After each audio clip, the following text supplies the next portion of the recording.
Jeet media network ಎಂದೆಂದಿಗೂ ನಿಮ್ಮೊಂದಿಗೆ. ವೀಕ್ಷಕರೇ ನಮಸ್ಕಾರ. ಜೀತ್ ಮೀಡಿಯಾ ನೆಟ್ವರ್ಕ್ ಯೂಟ್ಯೂಬ್ ವಾಹಿನಿಯ ವಿಶೇಷ ವಿಡಿಯೋ ನೋಡೋದಕ್ಕೆ ನಿಮ್ಮೆಲ್ರಿಗೂ ಸ್ವಾಗತ. ರಾಹುವಿನಿಂದ ನಿಮ್ಮ ಅದೃಷ್ಟವೇ ಬದಲಾಗಬಹುದು, ರಾತ್ರೋರಾತ್ರಿ ಶ್ರೀಮಂತರಾಗ್ತೀರಿ ಅನ್ನೋ ರಹಸ್ಯ ಮಾಹಿತಿಯನ್ನ ಈ ವಿಡಿಯೋದಲ್ಲಿ ನಾವು ನಿಮಗೆ ತಿಳಿಸ್ಕೊಡ್ತಾ ಇದ್ದೀವಿ. ವಿಡಿಯೋಗೆ ಈಗಲೇ ಬಂದ್ ಲೈಕ್ ಕೊಟ್ಟು ವಿಡಿಯೋದ ಕೆಳಗಡೆ ಓಂ ನಮೋ ನಾರಾಯಣಾಯ ಅಂತ ಕಮೆಂಟ್ ಮಾಡೋದಕ್ಕೆ ಮರಿಬೇಡಿ. ಹಾಗೆಯೇ ವಿಡಿಯೋದ ಕೆಳಗಡೆ ಇರುವಂತಹ ಜಾಯಿನ್ ಬಟನ್ ಒತ್ತಿ, ಆಗ ನೀವು ಜೀತ್ ಮೀಡಿಯಾ ಚಾನೆಲ್ ಮೆಂಬರ್ ಆಗ್ತೀರಾ. ಅಂದ್ರೆ ನೀವು ಮೆಂಬರ್ಗಳಿಗಿರುವಂತಹ ವಿಶೇಷ ವಿಡಿಯೋ ಮತ್ತು ಲೈವ್ ನೋಡಬಹುದು. ಕೆಲವರು ಕಷ್ಟಪಟ್ಟು ದುಡಿದು ಸಂಪಾದನೆ ಮಾಡಿದ್ರು ಅವ್ರ ಕೈಯಲ್ಲಿ ಹಣ ನಿಲ್ಲೋದೇ ಇಲ್ಲ. ಇನ್ನು ಕೆಲವರು ಸಾಲದ ಮೇಲ್ ಸಾಲ ಮಾಡ್ತಾ ಸಾಲ ಅನ್ನೋ ಚಕ್ರವ್ಯೂಹದಲ್ಲಿ ಸಿಕ್ಕಾಕೊಂಡು ಹೊರಗಡೆ ಬರೋದಕ್ಕೇನೆ ಆಗದೆ ಒದ್ದಾಡ್ತಾ ಇರ್ತಾರೆ. ಹಣ ಉಳಿತಾಯ ಮಾಡೋದು ತುಂಬಾನೇ ಕಷ್ಟದ ಕೆಲಸ. ಹಾಗಂತ ಅಸಾಧ್ಯ ಅಂತ ಏನಿಲ್ಲ. ಇದಕ್ಕೆ ಗ್ರಹಗಳ ಸಾಥ್ ತುಂಬಾನೇ ಮುಖ್ಯ ಆಗುತ್ತೆ. ಉಳಿತಾಯಕ್ಕೂ ನಮ್ಮ ಗ್ರಹಗಳಿಗೂ ಸಂಬಂಧ ಇದೆ ಅಂತಂದ್ರೆ ನಂಬಲೇಬೇಕು. ಹೌದು, ಗ್ರಹಗಳಲ್ಲಿ ಶನಿ ಬಿಟ್ರೆ ರಾಹು ಹೆಚ್ಚು ಅಶುಭ ಫಲಗಳನ್ನ ಕೊಡ್ತಾನೆ. ಅದರಲ್ಲಿಯೂ ಈ ರಾಹು ಯಾವ ಮನೆಯಲ್ಲಿದ್ದಾನೆ ಅನ್ನೋದರ ಮೇಲೆ ಅದರ ಎಫೆಕ್ಟ್ ಗೊತ್ತಾಗುತ್ತೆ. ಇನ್ನು ನಿಮ್ಮ ಜೀವನದಲ್ಲಿ ನೀವು ಆರ್ಥಿಕ ಸಮಸ್ಯೆಗಳನ್ನ ಎದುರಿಸ್ತಾ ಇದ್ರೆ, ಪ್ರಗತಿ ನಿಂತು ಹೋಗಿದ್ರೆ, ಅಥವಾ ವ್ಯವಹಾರದಲ್ಲಿ ನೀವು ಬಯಸಿದ ಫಲಿತಾಂಶಗಳನ್ನ ಪಡೆಯದೇ ಇದ್ರೆ, ನಾವು ಹೇಳುವಂತಹ ಈ ಪರಿಹಾರವು ನಿಮಗೆ ತುಂಬಾ ಉಪಯುಕ್ತವಾಗುತ್ತೆ. ಮನೆಯಲ್ಲಿ ಬೆಳ್ಳಿ ಮತ್ತು ಹಿತ್ತಾಳೆ ಮೀನುಗಳನ್ನ ಇಡೋದ್ರಿಂದ ಆರ್ಥಿಕ ಅಭಿವೃದ್ಧಿ ಕಾಣುತ್ತೆ. ಬೆಳ್ಳಿ ಮೀನು ಸಂಪತ್ತನ್ನ ಆಕರ್ಷಿಸೋದಲ್ಲದೆ ಮನೆಗೆ ಸಮೃದ್ಧಿ ತರುತ್ತೆ. ಹಾಗೇನೆ ವೀಕ್ಷಕರೇ, ನೀವೀಗ ಮನೆ ಕಟ್ಟೋ ಯೋಚನೆಯಲ್ಲಿದ್ರೆ ಅಥವಾ ಕಟ್ಟಿರೋ ಮನೆಯಲ್ಲಿ ವಾಸ್ತುದೋಷ ಇದೆ ಅಂತ ನಿಮಗನಿಸ್ತಾ ಇದ್ರೆ ತಡ ಮಾಡಬೇಡಿ. ಒಮ್ಮೆ ಶ್ರೀ ಸುಧೀಂದ್ರ ದೇಶಪಾಂಡೆ ಗುರುಗಳನ್ನ ನಿಮ್ಮ ಮನೆಗೆ ಕರೆಸಿ ವಾಸ್ತು ತೋರಿಸಿ ಸಲಹೆಯನ್ನ ಪಡ್ಕೊಳ್ಬಹುದು. ಸರಳ ವಾಸ್ತು ಪರಿಹಾರಗಳನ್ನ ಶ್ರೀ ಸುಧೀಂದ್ರ ದೇಶಪಾಂಡೆ ಗುರುಗಳು ನಿಮ್ಮ ಮನೆ ಅಥವಾ ಕಮರ್ಷಿಯಲ್ ಸ್ಥಳಗಳಿಗೆ ಖುದ್ದಾಗಿ ಬಂದು ಭೇಟಿ ಕೊಡ್ತಾರೆ. ಶ್ರೀ ಸುಧೀಂದ್ರ ದೇಶಪಾಂಡೆ ಗುರುಗಳನ್ನ ನಿಮ್ಮ ಮನೆಗೆ ಅಥವಾ ಕಮರ್ಷಿಯಲ್ ಪ್ಲೇಸ್ಗಳಿಗೆ ವಾಸ್ತು ಸಲಹೆಗೆ ಕರೆಸ್ಕೊಳ್ಳೋದಕ್ಕೆ ಈಗ ಸ್ಕ್ರೀನ್ ಮೇಲೆ ಕಾಣಿಸ್ತಾ ಇರುವಂತಹ ಈ ನಂಬರ್ಗೆ ವಾಟ್ಸ್ಆಪ್ ಮೆಸೇಜ್ ಮಾಡೋದಕ್ಕೆ ಮರಿಬೇಡಿ. ರಾಹು ಒಮ್ಮೆ ಒಲಿದ್ರೆ ಹಣವನ್ನ ಉಳಿತಾಯ ಮಾಡೋದ್ರಲ್ಲಿ ಬೇರೆಯವ್ರಿಗಿಂತ ನೀವೇ ನಿಸ್ಸೀಮರಾಗಿರ್ತೀರಿ. ಜ್ಯೋತಿಷದ ಪ್ರಕಾರ ರಾಹು ಒಂದಲ್ಲ ಒಂದು ರೀತಿಯಲ್ಲಿ ತೊಂದರೆ ಕೊಡುತ್ತೆ. ಆದ್ರೆ ಚಂದ್ರನೊಂದಿಗೆ ರಾಹು ಇದ್ರೆ ಅವರು ಮಾನಸಿಕ ಚಿಂತನೆಗಳನ್ನ ಹೆಚ್ಚಿನ ಪ್ರಮಾಣದಲ್ಲಿ ಅನುಭವಿಸ್ತಾ ಇರ್ತಾರೆ. ರಾಹು 5ನೇ ಮನೆಯಲ್ಲಿದ್ರೆ ಚಿಕ್ಕ ಪ್ರಾಯದಲ್ಲಿಯೇ ಅನಾರೋಗ್ಯದಿಂದ ಬಳಲ್ತಾರೆ. ಪಂಚಮದಲ್ಲಿ ರಾಹು ಕುಜನಿದ್ರೆ ಇವರಿಗೆ ಗರ್ಭ ನಿಲ್ಲೋದು ಕಷ್ಟ. ಪಂಚಮದಲ್ಲಿ ಲಗ್ನಾಧಿಪತಿ ಇದ್ದು ಅವರೊಂದಿಗೆ ರಾಹು ಇದ್ರೆ ಸಂತಾನ ಪ್ರಾಪ್ತಿ ವಿಳಂಬ ಆಗ್ಲೂಬಹುದು. ರಾಹು, ಕೇತು, ಶನಿ ಹಾಗೂ ಮಂಗಳ ಗ್ರಹಗಳು ಕೆಲವು ನಿರ್ದಿಷ್ಟ ಮನೆಗಳನ್ನ ಪ್ರವೇಶಿಸಿದಾಗ ಒಳ್ಳೆಯ ಫಲಿತಾಂಶ ಬರುತ್ತೆ. ಇದರ ಪರಿಣಾಮವಾಗಿ ಉದ್ಯಮದಲ್ಲಿ ಲಾಭ, ಉದ್ಯೋಗದಲ್ಲಿ ಬಡ್ತಿ, ಸಂಬಳ ಹೆಚ್ಚಳ ಇಲ್ಲವೇ ಮೊದಲಾದ ಧನಾತ್ಮಕ ಫಲಿತಾಂಶಗಳನ್ನ ಕಾಣುತ್ತೆ. ರಾಹುವಿನ ಪರಿಣಾಮವು ನಮ್ಮ ಪೂರ್ವಜನ್ಮದ ಕರ್ಮಫಲಗಳ ಮೇಲೆ ನಿರ್ಧಾರವಾಗಿರುತ್ತೆ.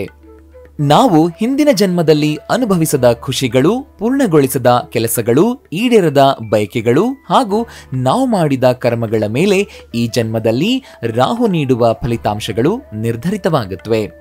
ಇದೇ ಕಾರಣಕ್ಕೆ ಜನ ಹೆದರೋದುಂಟು. ಜೊತೆಗೆ ರಾಹುವಿನ ಸಂಚಾರದ ಪರಿಣಾಮವು ನಮ್ಮ ಯೋಗಗಳ ಮೇಲೂ ದುಷ್ಪರಿಣಾಮ ಬೀರುವ ಸಾಧ್ಯತೆ ಇರುತ್ತೆ.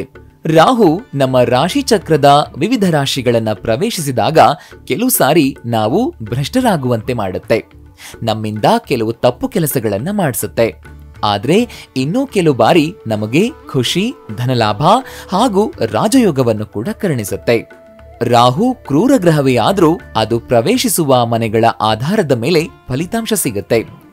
ಈ ರೀತಿ ರಾಹು ಪರಿಣಾಮ ಬೀರಲು ಅದರ ಮೇಲೆ ಯಾವ ಗ್ರಹದ ಪ್ರಭಾವವಿದೆ ಅನ್ನೋದನ್ನ ತಿಳಿಬೇಕಾಗುತ್ತೆ. ಯಾಕೆಂತಂದ್ರೆ ಬೇರೆ ಬೇರೆ ಗ್ರಹಗಳ ಬಲದಿಂದ ರಾಹು ಬೇರೆ ಬೇರೆ ರೀತಿಯ ಫಲಿತಾಂಶಗಳನ್ನ ನೀಡ್ತಾನೆ. ಕೆಲವು ಸಾರಿ ಆ ಫಲಿತಾಂಶ ಒಳ್ಳೆಯದಾಗಿದ್ರೆ ಇನ್ನು ಕೆಲವು ಸಾರಿ ಅದು ಕೆಡುಕಿನಿಂದ ಕೂಡಿರುತ್ತೆ. ರಾಹು ಹಿಮ್ಮುಖವಾಗಿ ಚಲಿಸುವ ಛಾಯಾಗ್ರಹವಾಗಿದ್ದು ಇದು ಬೇರೆ ಗ್ರಹಗಳ ರೀತಿ ಯಾವ ರಾಶಿಯನ್ನೂ ಆಳೋದಿಲ್ಲ. ರಾಹು ಯಾವ ರಾಶಿಯನ್ನ ಪ್ರವೇಶಿಸ್ತಾನೋ ಆ ರಾಶಿಯನ್ನ ಆಳ್ತಾನೆ. ರಾಹು ರಾಶಿ ಚಕ್ರದ 6ನೇ ಮನೆ ಪ್ರವೇಶಿಸಿದಾಗ ಅದನ್ನ ಅಷ್ಟಲಕ್ಷ್ಮಿ ಯೋಗ ಅಂತ ಕರೆಯಲಾಗುತ್ತೆ.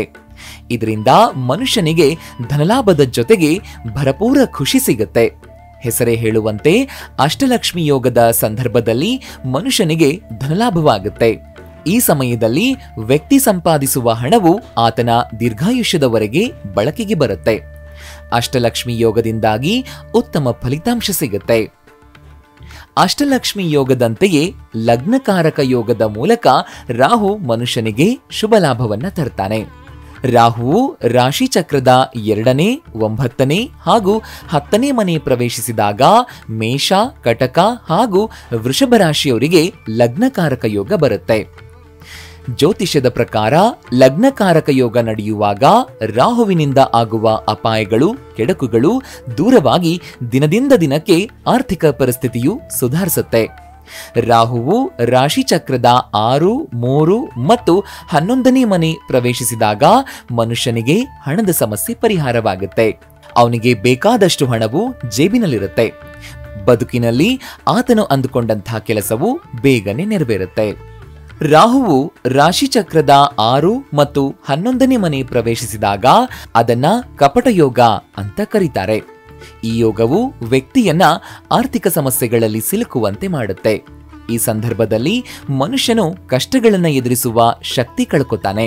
ಈ ಯೋಗವನ್ನ ಅನುಭವಿಸ್ತಾ ಇರುವಂತಹ ವ್ಯಕ್ತಿಯನ್ನ ಯಾರೂ ವಿಶ್ವಾಸಕ್ಕೆ ತೆಗೆದುಕೊಳ್ಳೋದಿಲ್ಲ. ಈ ಯೋಗವು ವ್ಯಕ್ತಿಯ ಸ್ಥಿರಾಸ್ತಿ ಮೇಲೆ ಋಣಾತ್ಮಕ ಪರಿಣಾಮ ಬೀರುತ್ತೆ. ಮನೆ, ಜಮೀನು ವಿಚಾರದಲ್ಲಿ ಎಚ್ಚರಿಕೆಯಿಂದ ಇರೋದು ಒಳ್ಳೆಯದು. ಅದೇ ರೀತಿ ತಾಯಿಯ ಆರೋಗ್ಯದ ಮೇಲೂ ಕಪಟ ಯೋಗವು ಪರಿಣಾಮ ಬೀರುತ್ತೆ. ಕಪಟ ಯೋಗ ನಡೆಯುವಾಗ ಆಸ್ತಿ ಖರೀದಿ, ವಾಹನ ಖರೀದಿ ಸೇರಿದಂತೆ ಹೊಸ ವಸ್ತುಗಳನ್ನು ಕೊಳ್ಳುವಾಗ ಎಚ್ಚರಿಕೆಯಿಂದ ಇರೋದು ಒಳ್ಳೆಯದು. ಹಾಗೊಂದು ವೇಳೆ ಖರೀದಿಸಿದ್ದೇ ಆದ್ರೆ ವ್ಯವಹಾರದಲ್ಲಿ ನಷ್ಟ ಉಂಟಾಗಬಹುದು. ಅದೇ ರೀತಿ ಕಪಟ ಯೋಗದಲ್ಲಿರೋರು ತಾಯಿಯ ಆರೋಗ್ಯದ ಕಡೆಗೆ ಹೆಚ್ಚು ಗಮನ ಕೊಡೋದು ಒಳ್ಳೆಯದು. ಕಾಲ ಕಾಲಕ್ಕೆ ಅವರನ್ನ ಆಸ್ಪತ್ರೆಗೆ ಕರ್ಕೊಂಡು ರೊಟೀನ್ ಚೆಕಪ್ ಮಾಡಿಸ್ಬೇಕು. ರಾಹುವಿನ ಸ್ಥಾನವು ನಮ್ಮ ಜೀವನದಲ್ಲಿ ಹಲವಾರು ರೀತಿಯ ತೊಂದರೆಗಳನ್ನು ನೀಡುತ್ತೆ. ನಿಮ್ಮ ಜಾತಕದಲ್ಲಿ ರಾಹುವಿನ ಸ್ಥಾನವು ಒಳ್ಳೆಯದೋ ಅಥವಾ ಕೆಟ್ಟದ್ದೋ ಅನ್ನೋದನ್ನ ಅರ್ಥ ಮಾಡಿಕೊಳ್ಳೋದಕ್ಕೆ ರಾಹುವಿನ ಪ್ರಭಾವವನ್ನ ಸರಿಯಾಗಿ ಅರ್ಥ ಮಾಡಿಕೊಳ್ಳೋದು ಅವಶ್ಯಕ. ರಾಹುವಿನ ಸ್ಥಾನ ಎಲ್ಲಾ ರೀತಿಯ ಭೌತಿಕ ಸಂತೋಷಗಳೊಂದಿಗೆ ಸಂಬಂಧವನ್ನ ಹೊಂದಿದೆ. ಇದರ ಪ್ರಭಾವ ನಮ್ಮ ಜೀವನದಲ್ಲಿ ಸ್ಪಷ್ಟವಾಗಿ ಕಾಣಿಸೋದಕ್ಕೆ ಪ್ರಾರಂಭಿಸುತ್ತೆ. ರಾಹು ನಮ್ಮ ಜಾತಕದಲ್ಲಿ ಗಟ್ಟಿಯಾದ ಹಾಗೂ ಒಳ್ಳೆಯ ಸ್ಥಾನದಲ್ಲಿದ್ರೆ ಅನೇಕ ರೀತಿಯ ಪ್ರಯೋಜನಗಳು ಸಿಗುತ್ತವೆ. ಮುಖ್ಯವಾಗಿ ನಮ್ಮ ಹಣಕಾಸಿನ ಪರಿಸ್ಥಿತಿ ಸುಧಾರಿಸುತ್ತೆ. ಎಲ್ಲಾ ಕಷ್ಟಗಳಿಗೂ ಪರಿಹಾರ ಸಿಗುತ್ತೆ. ಹಾಗೇನೆ ಸಂಪತ್ತು ಕೂಡ ಸಿಗುವಂತಹ ಸಾಧ್ಯತೆ ಇರುತ್ತೆ. ಇದು ನಿಮಗೆ ಎಲ್ಲಾ ಕ್ಷೇತ್ರದಲ್ಲೂ ಯಶಸ್ಸನ್ನ ನೀಡುತ್ತೆ. ರಾಹುವಿನ ಕಾರಣದಿಂದ ಸಮಾಜದಲ್ಲಿ ಮನ್ನಣೆ ಪಡೆಯುವುದಕ್ಕೆ ಸಾಧ್ಯವಾಗುತ್ತೆ.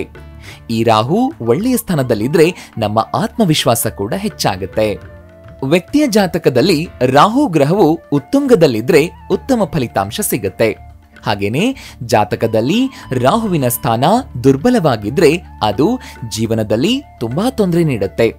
ಯಾವುದೇ ಕೆಲಸ ಮಾಡೋದಕ್ಕೆ ಹೋದ್ರೂ ಯಶಸ್ಸು ಸಿಗೋದಿಲ್ಲ. ಜಾತಕದಲ್ಲಿ ರಾಹು ಗ್ರಹವು 3ನೇ, 6ನೇ ಅಥವಾ 11ನೇ ಮನೆಯಲ್ಲಿದ್ರೆ ಅದು ಆ ರಾಶಿಯವರಿಗೆ ಶುಭ ಫಲಿತಾಂಶಗಳನ್ನು ನೀಡುತ್ತೆ. ಜಾತಕದಲ್ಲಿ ರಾಹುವು ಶುಭವಾಗಿದ್ರೆ ಆರ್ಥಿಕ ಲಾಭ ಕೂಡ ಸಿಗುತ್ತೆ.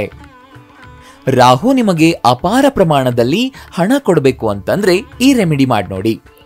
ಪ್ರತಿ ಬುಧವಾರ ಚಿಟಿಕೆ ಜೀರಿಗೆಯನ್ನ ಕೆಳತುಟಿ ಕೆಳಗೆ ಹಾಕಿ ಬಾಯಿ ಮುಚ್ಕೊಂಡು ಮನಸ್ಸಿನಲ್ಲಿ ಓಂ ರಂ ರಾಹವೇ ನಮಃ ಅನ್ನೋ ಮಂತ್ರವನ್ನ 108 ಬಾರಿ ಹೇಳಿ. ಮುಖ ಉತ್ತರ ದಿಕ್ಕಿಗೆ ಇರಲಿ. ಮಂತ್ರ ಹೇಳಿ ಮುಗಿದ ನಂತರ ಜೀರಿಗೆಯನ್ನ ಚೆನ್ನಾಗಿ ಅಗೆದು ತಿಂದ್ಬಿಡಿ. ಹಾಗೇನೆ ರಿಸಲ್ಟ್ ಅನ್ನ ನಾವು ಹೇಳೋದಿಲ್ಲ, ನೀವೇ ಹೇಳ್ತೀರಾ. ವೀಕ್ಷಕರೇ, ನೋಡಿದ್ರಲ್ವಾ, ರಾಹುವಿನಿಂದ ನಿಮ್ಮ ಅದೃಷ್ಟವೇ ಬದಲಾಗಬಹುದು.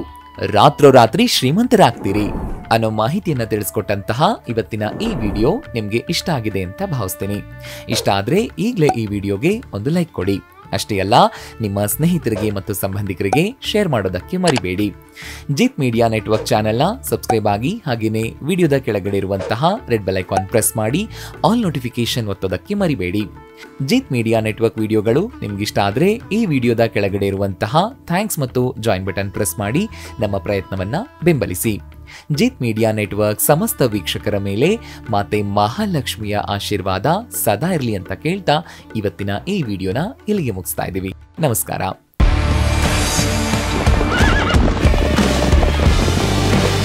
ಜೀತ್ ಮೀಡಿಯಾ ನೆಟ್ವರ್ಕ್ ಎಂದೆಂದಿಗೂ ನಿಮ್ಮೊಂದಿಗೆ.